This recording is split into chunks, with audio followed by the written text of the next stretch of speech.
आज हम पढ़ेंगे भाषा की परिभाषा और भाषा के भेद। नमस्कार।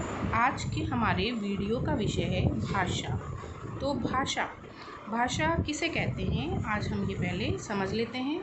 भाषा वह साधन है जिसके द्वारा मनुष्य अपने विचार दूसरों के सामने प्रकट करता है। मनुष्य के मन में काफ़ी विचार होते हैं और लेकिन जब वो विचारों को जिस माध्यम के द्वारा प्रकट करता है, दूसरे से वो कहता है, तो वो माध्यम कौन सा होती है? वो भाषा होती है। भाषा शब्द संस्कृत की भाष धातु से लिया गया है। तो भाषा शब्द कहाँ से बना है? संस्कृत की भाष धातु से बना है, जिसका अर्थ है बोलना। तो जब हम ऐसा साधन जिसके माध्यम से हम अपने विचार प्रकट करते हैं, तो उसको हम क्या बोलेंगे? भाषा बोलते हैं।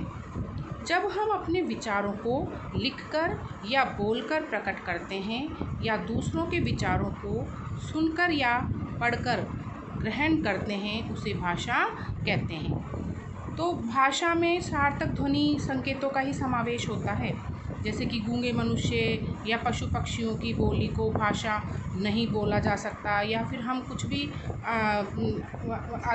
अलग आवाज़ें निकालें, सार्थक ध्वनि संकेत नहीं हो, तो वो भाषा का रूप नहीं कही जा सकती।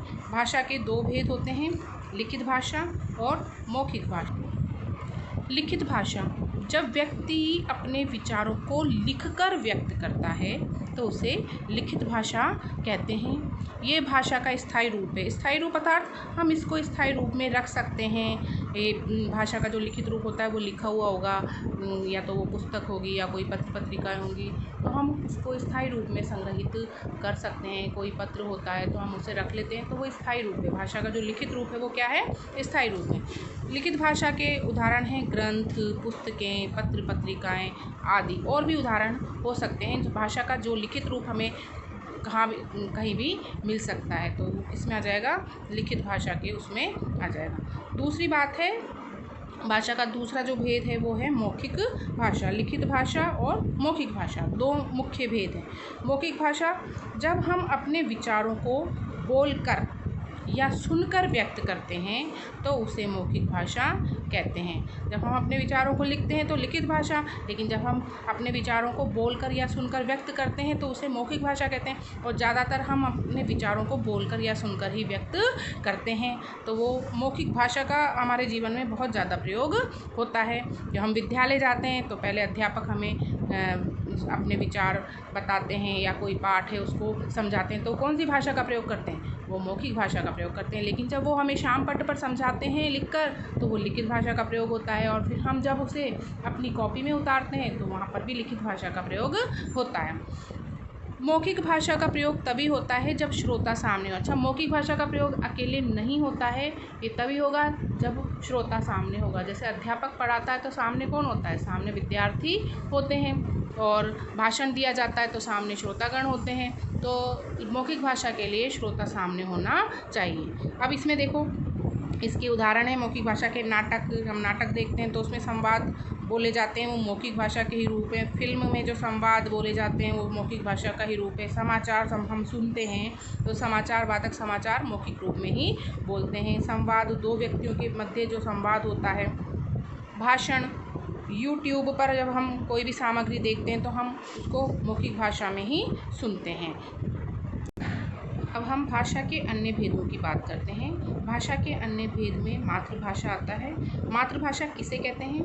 जिस भाषा को बालक बचपन में अपनी माँ या परिवार से सीखता है उसे मातृभाषा कहते हैं। तो ऐसी भाषा जो बच्चा अपने बचपन में ही सीख लेता है अपने घर वालों से, तो उस भाषा को हम क्या बोलेंगे? मातृभाषा कहते हैं। राजभाषा, जिस भाषा को देश के सरकारी कार्य के रूप में प्रयोग किया जाता है वो हमारी राजभाषा कहलाती है। और हमारी राजभाषा क्या है? हिंदी है। हम जब 14 सितंबर को हिंदी दिवस मनाते हैं तो वो इसी उपलक्ष्य में मनाते हैं क्योंकि इस दिन हिंदी को हमारी राजभाषा घोषित किया गया था या राजभाषा के रूप में अपनाया गया था। अंग्रेजी हमारी सहराज भाषा है। हमने देखा होगा कई कार्यालयी पत्र होते हैं, या तो वो हिंदी में होते हैं या फिर वो अंग्रेजी में होता है। तो राजभाषा से हमें समझ में आ गया कि देश के सरकारी कार्यों की जो भाषा है वो क्या कहलाती है, राजभाषा कहलाती है। राष्ट्रभाषा। भारत में सभी प्रदेशों की अपनी अपनी अलग अलग भाषाएं हैं। तो राष्ट्रभाषा राष्ट्र की भाषा को ही बोला जाता है यहाँ पर, लेकिन हमारे यहाँ पर संविधान में 22 भाषाओं को स्वीकार किया गया है, क्योंकि हर प्रदेश की अपनी एक अलग भाषा है। ये 22 भाषाएं कौन सी हैं, हम इनको देख लेते हैं। संस्कृत, हिंदी, अंग्रेजी, उर्दू, असमिया, गुजराती, पंजाबी, नेपाली, तमिल, तेलुगु, कन्नड़, बांग्ला, मलयालम, डोंगरी, संथाली, सिंधी, उड़िया, कश्मीरी, कोंकणी, मणिपुरी, मराठी, बोडो। और ये हिंदी पूरे भारत में बोली जाने वाली भाषा है। ये 22 भाषाएं तो हैं ही, लेकिन जो हिंदी भाषा है वो पूरे भारत में बोली जाती है, तो हम इसको राष्ट्रभाषा कहते हैं। लेकिन फिर भी इस बात पर मतभेद है। कई प्रदेश के लोग हैं हिंदी को मान्य नहीं करते हैं राष्ट्रभाषा के रूप में, तो इस पर अभी मतभेद है। तो इसलिए हमारे संविधान में 22 भाषाओं को स्वीकार किया गया है। तो राष्ट्रभाषा आप समझ गए कि किसी भी राष्ट्र की भाषा राष्ट्रभाषा कहलाती है। मानक भाषा।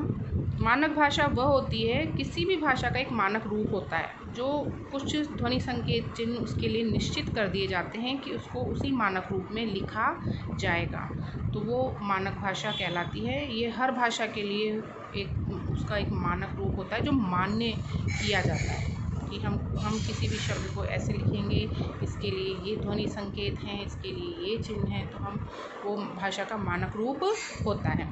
मानक हिंदी, हिंदी का मानक रूप है। इसे शिक्षा और कार्यालय में प्रयोग में लिया जाता है, तो ये भाषा का मानक रूप कहलाता है। अब हम आगे के वीडियो में बोली के विषय में चर्चा करेंगे।